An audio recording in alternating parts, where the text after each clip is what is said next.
Olá pessoal, sejam bem-vindos a mais um episódio do FLF Cast.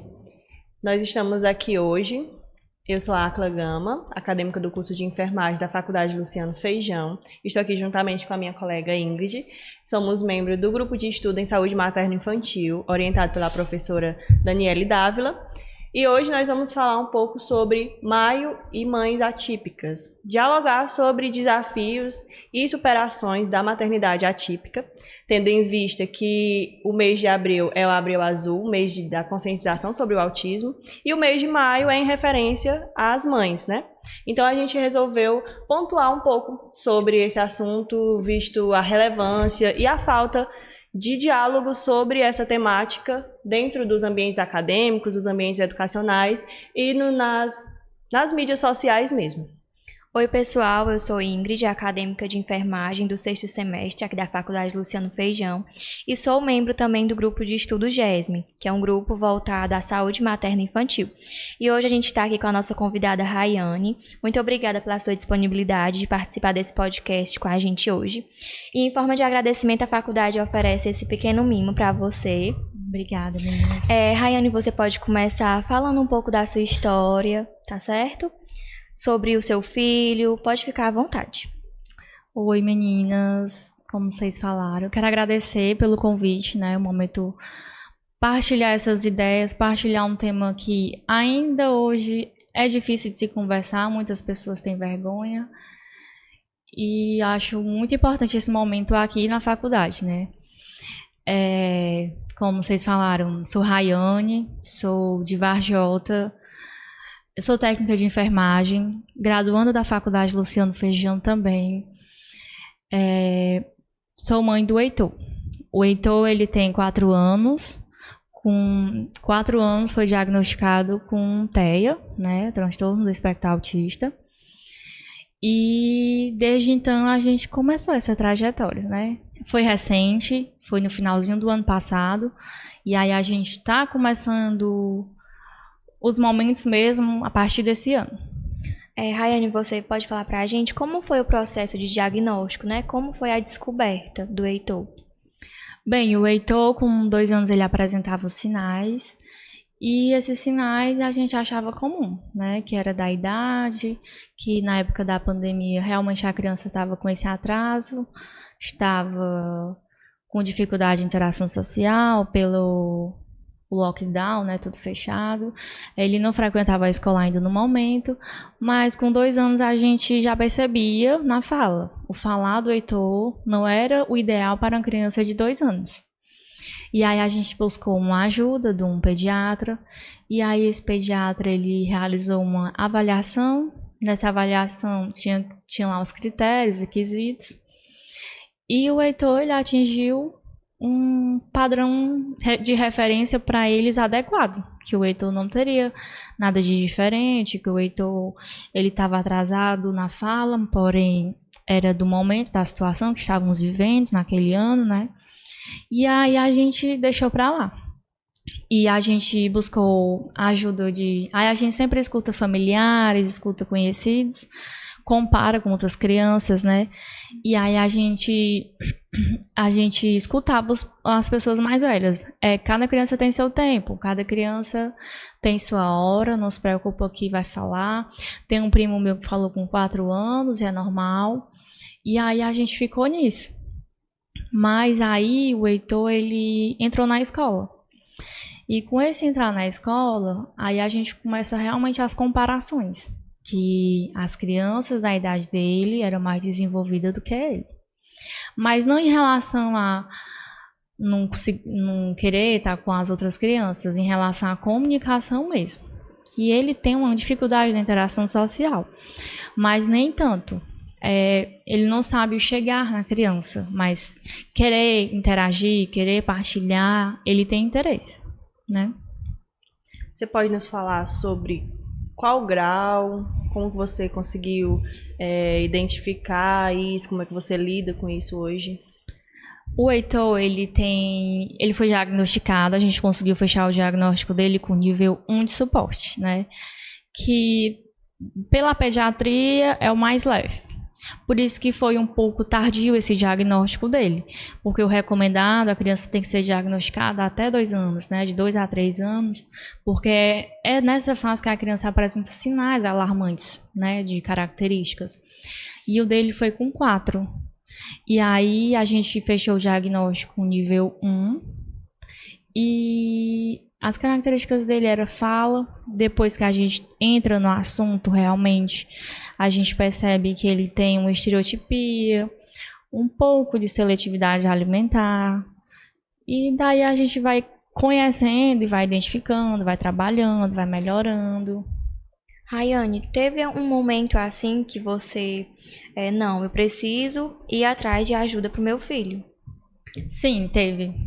Foi onde a gente decidiu realmente buscar uma ajuda para ele. Foi em 2023, em junho. Foi no Festival de Quadrilha da escola, que o Heitor era para dançar junto com os colegas no momento, lá na quadra, e ele não realizou essa atividade. Ele foi pular, mexer as mãozinhas, e aí eu fiquei muito frustrada naquele momento. Eu fiquei assim, meu Deus, por que ele fez isso? E aí depois eu pensei, meu filho está me dando sinais, eu não estou conseguindo enxergar esses sinais. Eu não estou conseguindo identificar o que ele está me pedindo. E aí no outro dia a gente já colocou ele na fila de espera para a neuropediatra, né?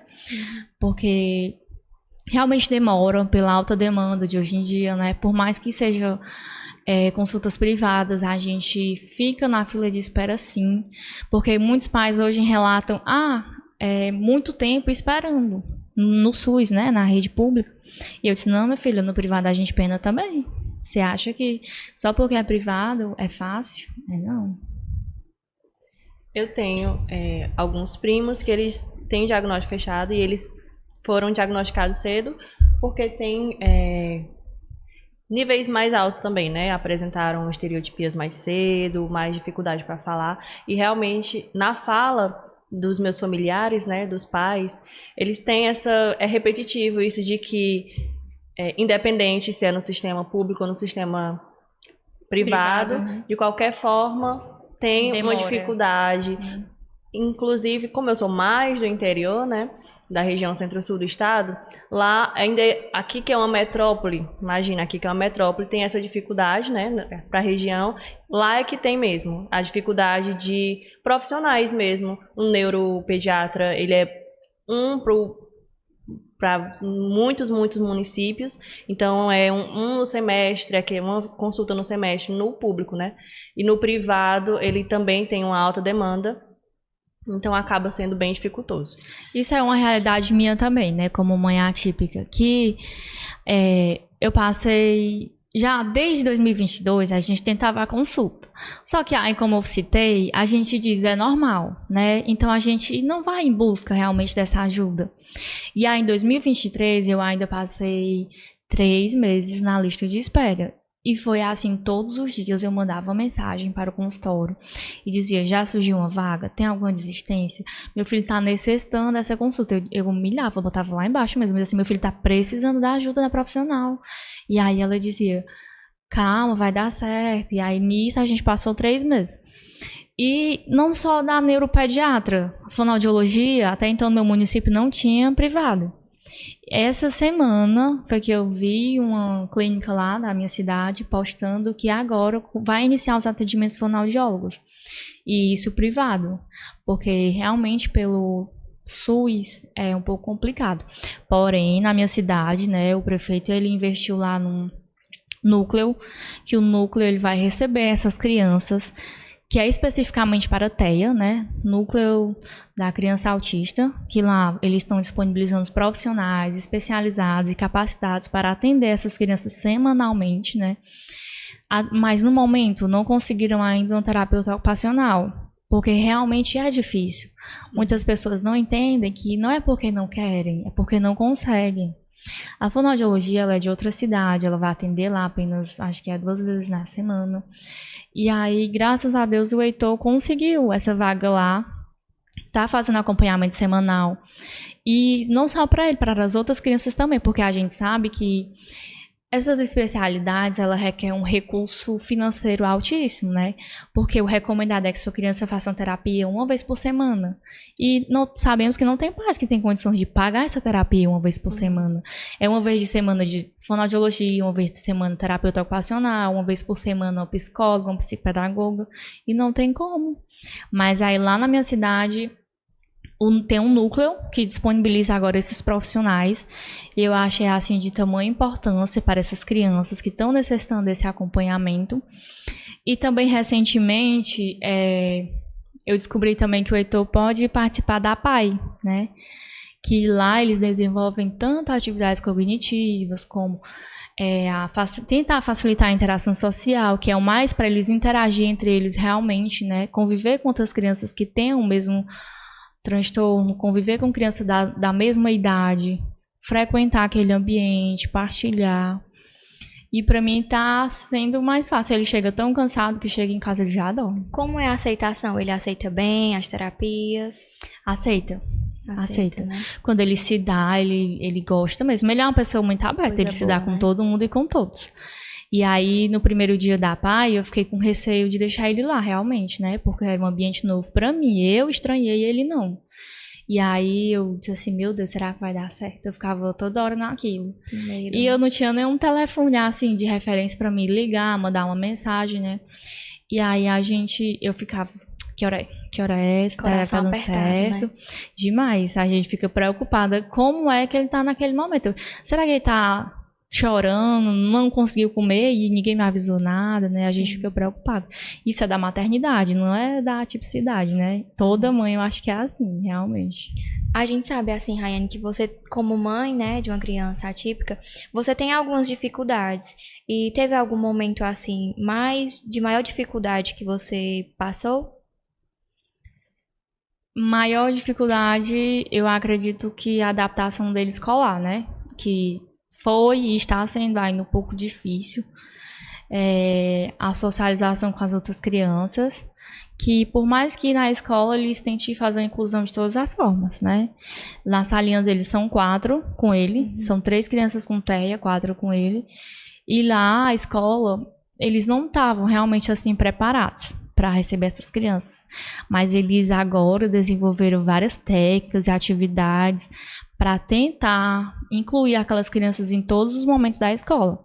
Criança não está desenvolvendo na leitura, na escrita, eles tiram a criança um momentinho, vamos lá sozinho, individual, comunicam com os pais, e eu acho que eles estão começando a praticar novas técnicas que essa criança se desenvolva, né? Tanto social como estudantil, estão visando tudo. Como é que funciona lá na escola do Heitor? No sentido de ele fica junto na mesma sala, ele é acompanhado? Sim. Lá na escola não tem inclusão de forma alguma, exclusão, né? Ele participa da sala, hora do intervalo também, tudo junto e coletivo. Eles têm apresentação, o Heitor participa. Não, eles não dizem assim, não precisa, né? Eles, olha, o Heitor tem que vir, o Heitor tem que participar, o Heitor tem que estar, né? De nenhuma forma eles excluem eles, não. E ele partilha de todos os ambientes lá na área escolar. Muito importante essa inclusão mesmo, né? Essa mediação de planejar novas atividades para que ele possa participar também, mesmo que algumas vezes precise ser adaptada essa atividade, né, para que ele consiga realizar. Como também a iniciativa do seu município de buscar novos dispositivos de ajuda, né? Rayane, você pode me falar um pouco sobre um momento de orgulho que você tem, assim, que você tenha vivido, ou que você viveu, que você queira destacar? Em relação a ele? Isso. Tenho. O Heitor hoje ele melhorou muito a interação social dele, né? Está desenvolvendo melhor na escola, está desenvolvendo tanto na carreira estudantil quanto o compartilhamento com os ambientes com outros colegas, né? Outra coisa também que a gente incluiu ele, que agora eu acho que vai dar certo, é a aula de música, né? Que por mais que na escola ele tem aula de música também. Por mais que ele faça na escola, a gente resolveu colocar por fora também, né? E aí lá o professor, ele tenta muito trabalhar a disciplina dele. né? Dizer, olha, fique sentado aí, toque sua flauta, fique quieto. Não rígido, assim, é a forma que eu tô explicando melhor, né? Que realmente eu percebi que na última aula ele falou assim, olha, ele teve um avanço enorme, ele ficou sentado, hoje ele participou, interagiu com os outros meninos. Aí eu falei assim, que bom, né? Que isso me dá orgulho, saber que ele tá evoluindo, saber que ele tá participando da atividade, saber que ele fica quieto, saber que ele tem interesse, né? Esses são os momentos que realmente a gente fica de coração cheio. Gratificante demais, né? Quando você descobriu, né? Quando você teve esse start para esse olhar mais avançado para conseguir verificar que ele precisava de ajuda, né? E buscou atendimento e diagnóstico. Você já era estudante da área da saúde quando passou por esse processo. Você acredita que ser estudante da área da saúde lhe preparou de alguma forma, seja para reconhecer os sinais de alerta, porque a gente vê, né, saúde da criança, a saúde materna, a saúde do homem, a gente vê os mais diversos públicos. A gente não vê tão a fundo como deveria, como a gente gostaria, mas de alguma forma isso lhe ajudou a lidar melhor, até a lidar com esse diagnóstico? Assim, como você falou, a gente faz realmente a disciplina, saúde da criança. Mas eu acho que não foi tanto voltada ao tema, né? Tanto ao transtorno. Mas a gente, nas aulas, a gente percebe sim algumas coisas, a gente associa, a gente pensa. E eu já era profissional antes, né? Quando ele nasceu, antes mesmo de iniciar a graduação, eu já era técnica e a gente percebia algumas coisas também, né? Mas como o tema autismo ele se tornou presente recentemente, né? Pós-pandemia, ficou assim no auge. O meio de comunicação é uma das melhores formas que hoje eu percebo da gente identificar sinais, né? Da gente perceber relatos, experiências de mães, compartilhar aquilo ali, e aí a gente percebe que se torna mais fácil. Mas a graduação em si, a gente percebe que ainda é um pouco pobre dessas informações, né? Sobre TEA, sobre transtornos. Ainda falta discutir mais, né? Nos espaços acadêmicos sobre essa temática. Sim, por mais que sejam assuntos assim em alta. Sim. Mas eu acho que muitos graduandos, muitos profissionais hoje não sabem identificar, não sabem lidar. Até o aprofundamento, né, sobre a temática, porque só conceituar ou só falar características típicas, só os sinais de alerta, mas não falar sobre isso e o lidar também com a rede de apoio dessa criança atípica, com a mãe da criança atípica. Sim. E com o responsável, né? Como receber essa criança, né? E os direitos que essa criança também tem, né? Sim. É importante. E no núcleo também, eles têm um momento com... Recentemente teve um momento lá com um advogado que ele vai explicar, né? Direitos das mães que precisam realmente de um acompanhamento tanto do cuidador como um acompanhamento financeiro, né? Eles dão todo esse apoio lá para essas mães. Rayane, entre ser mãe e estudante, onde você encontra um equilíbrio nisso?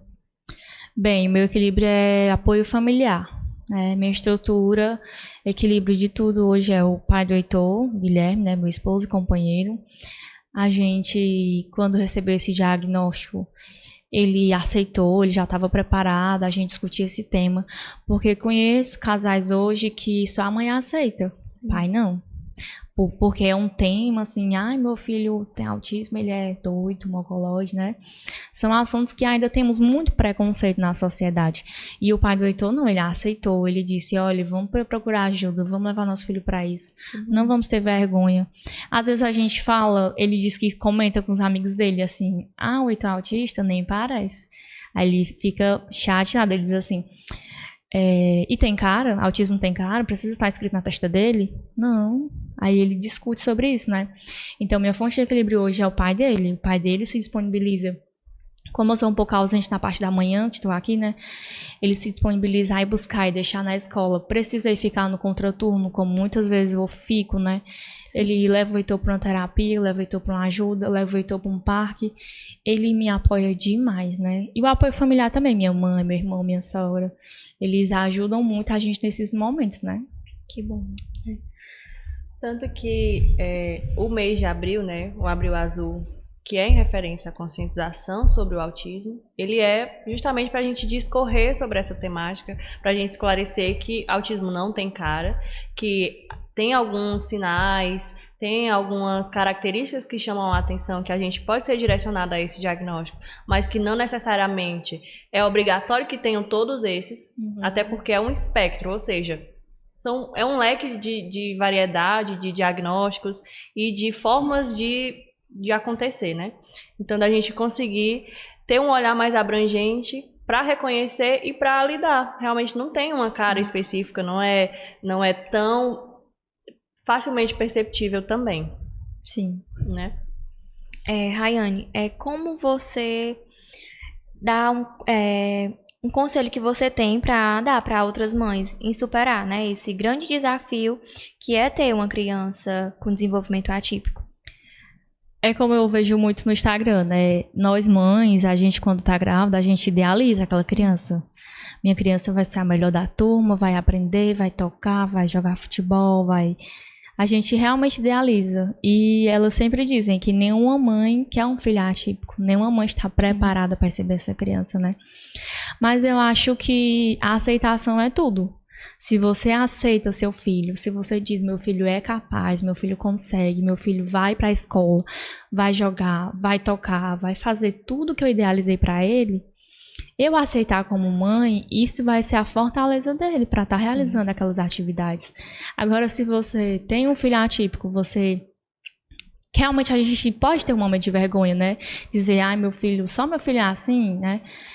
Se a gente quiser esconder, se a gente não quiser aceitar, se a gente não quiser tratar, realmente vai ser difícil. Mas o que eu aconselho é busque ajuda, aceite, apoie. Se tem pessoas do seu lado que não aceitam, que não apoiam, que não querem, exclua. Você tem que viver para o seu filho, você tem que desenvolver seu filho. Para que seu filho seja grande, para que seu filho desenvolva, né? Hoje a terapia é o principal aliado para o desenvolvimento de uma criança. Se você começa a terapia na infância, se você iniciar aquele processo lá do comecinho, quando for mais na frente, você não vai precisar fazer aquilo tudo de novo, né? Ele já vai ter desenvolvido um leque de habilidades. Ele já vai estar, tipo, o Heitor, a gente começou agora. Acho que na adolescência dele ele já vai saber lidar com muitas situações, né? Que na adolescência, além do transtorno, aí tem os hormônios da adolescência, tem as fases que um adolescente normal passa, né? E aí se a criança realmente não estiver preparada para aquele momento, não vai saber lidar, não. E que bom que você e o seu esposo, né, são bem abertos a isso. E com certeza o Heitor tem muita sorte da mãe que tem, né, dos pais, de estarem ajudando ele, né, estarem buscando ajuda. Isso é muito importante. Essa sua fala, Rayane, inclusive me lembra uma fala da professora Daniele, que ela fala que a mãe de um filho atípico, ela também passa por uma fase de luto, de certa forma, né? Porque é um encaixe numa nova realidade, que é completamente fora daquilo que você idealiza na gestação, né? E aí mesmo, como você já falou, já tinha um conhecimento prévio, já sabia, né, sobre a temática, apesar de não vivenciar, mas é uma nova realidade, uma perspectiva completamente diferente. Que essa fase de luto, ela precisa ser superada para que você consiga desenvolver a sua criança, né, e consiga se adaptar à realidade dela. E daí, para passar por essa situação, né, para passar por essa fase, tem alguns recursos, né, e para conseguir desenvolver mais ainda essa criança. Você já citou alguns recursos, né, como a busca profissional, né, a APAE lá da sua cidade, mas tem mais algum outro recurso que o Heitor ele esteja se utilizando nesse momento, ou que você considera importante? Assim, o recurso fundamental que eu acho hoje é a escola, né? A criança na escola ela vai desenvolver muito. Porque além de ele estar vendo como é a personalidade de outras crianças, habilidades... outro recurso que eu acho de fundamental importância, que a gente tentou incluir agora, seria a música, né? Porque a música, ela vai trabalhar o tempo da criança, a concentração, vai desenvolver, assim, a habilidade dele, né? E o auxílio do núcleo, né? Que no momento ele está conseguindo ir, que é a fonoaudiologia, a psicopedagoga. Eu esqueci de citar que na escola, ele tem um acompanhamento psicólogo lá, né? Que tu falou sobre as especialidades que a escola oferta, lá eles têm. Além da música para as crianças, eles têm também a psicóloga, que é a psicóloga uma vez por semana, tirar aquele momentinho com ele para estar realizando alguma atividade.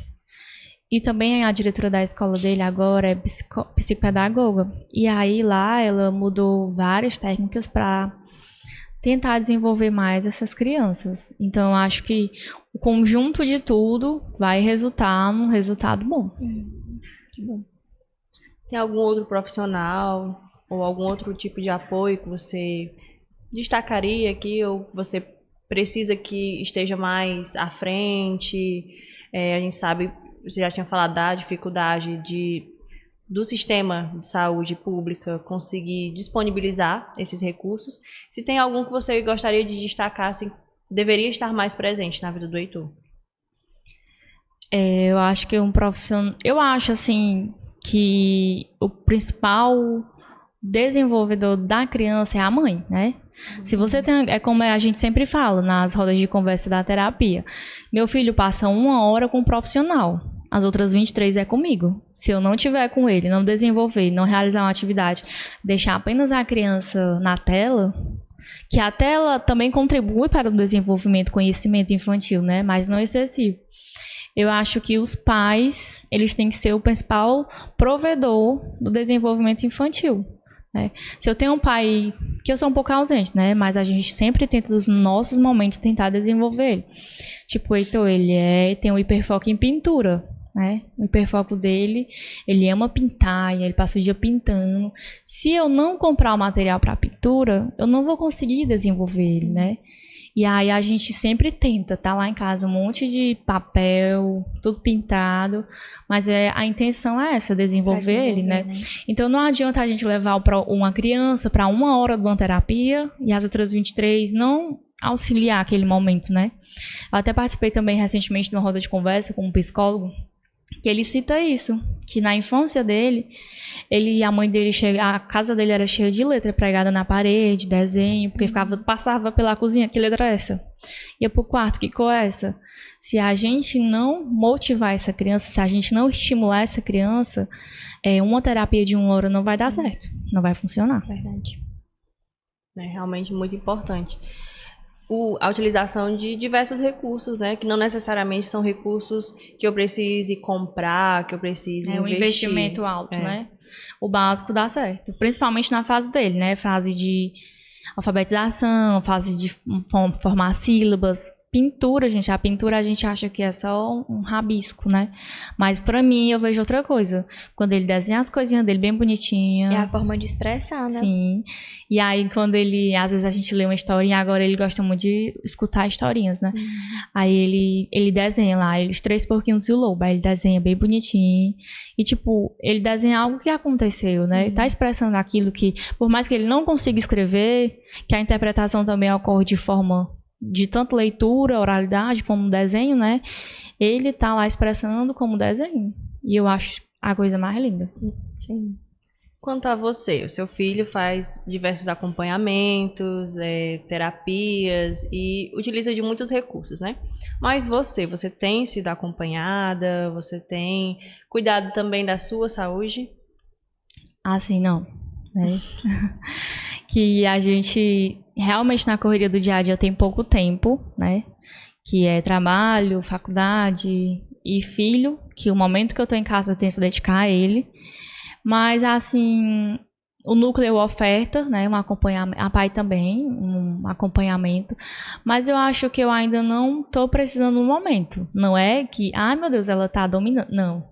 É que, tipo assim, eu acho que até o momento eu estou aceitando, estou partilhando ideias, a gente conversa muito com meu esposo sobre o tema, sobre o assunto, conversa muito no núcleo com os profissionais de lá, né, que a gente sempre partilha, que a gente tenta compreender, mas ainda não, mas eu acho que é importante, né, buscar essa ajuda, porque às vezes a gente acha que tá tudo bem, né, mas a gente pode melhorar mais. A gente precisa frisar a importância da mãe também buscar, os pais no geral, né? A gente está destacando a mãe, porque a gente está falando com você hoje, mas no geral os pais eles também precisam buscar ajuda para saber lidar com os próprios sentimentos, né? Não ignorar, não achar que tudo passa, mas também buscar ajuda no geral, né? Uma coisa que o núcleo até realizou, né, como eu comentei, essa roda de conversa com o psicólogo, que ela é voltada para os cuidadores, né, das crianças com transtorno. E aí a gente sabe que tem pais que têm aquela rotina muito pesada, realmente, né, que tem mães lá que compartilham que é 24 horas dedicada àquela criança, que ele não pode sair só, não pode soltar a mão dele, que ele tem que tomar medicação, e ele passa o dia em casa, ele não vai para a escola. Realmente tem pais que precisam dessa ajuda, né. Sim. Mas graças a Deus o Heitor, ele consegue realizar atividades sociais normais. Ele consegue ir para uma escola, ele consegue participar da PAI, consegue participar de aula de música. Então, isso, claro que frustra qualquer pai, né? A criança é atípica. Mas eu acho que, no momento, a gente está conseguindo lidar com a situação. E eu sempre comento que eu sou bem aberta a necessidade dos profissionais, porque às vezes eu conheço mães que não querem essa ajuda. E aí eu digo, mulher, não é só quem é doido que precisa, não. O termo é esse, né? Usado, né? Só quem é doido é que precisa, não, todo mundo precisa. Às vezes a gente tem uma ansiedade que tá lá, mas a gente não sabe identificar essa ansiedade.